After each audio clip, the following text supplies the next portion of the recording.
people don't think twice about running outside to grab something from the car with no shoes on. I fell into this category until one day in the 4th grade. None of this would have ever happened if I would have just been at school that day.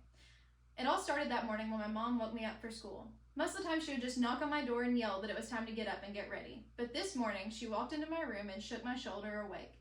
Then she petted my forehead, and then her hand finally rested near my face. She said, "You feel hot."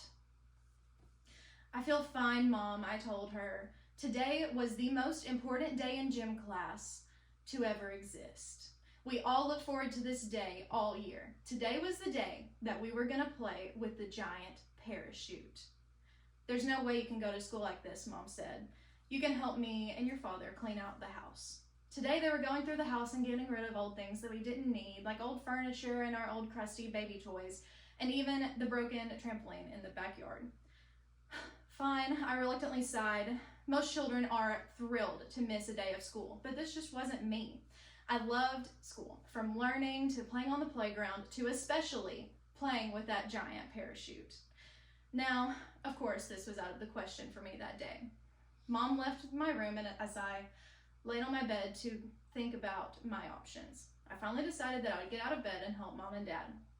Now is an important time to mention that I was raised on a farm in rural Tennessee. This means that wherever I went as a young child, I was probably barefoot. This was just my normal, and I just didn't think about it twice. So,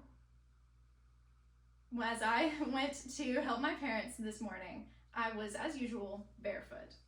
As I walked into the kitchen, I remembered that I'd left my backpack in my dad's truck.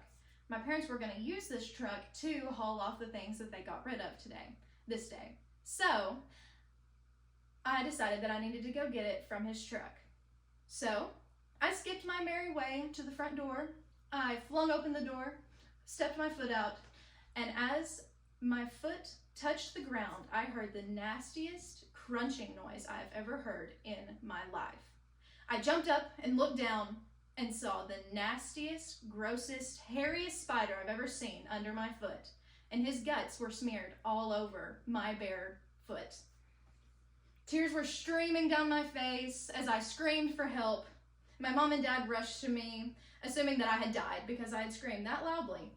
Once they had calmed me down and I realized that I wasn't in any danger, I stopped crying. But ever since I step on anything barefoot, I always think it's a spider and I freak out. And I never, ever, ever go outside barefoot. Those days are long over.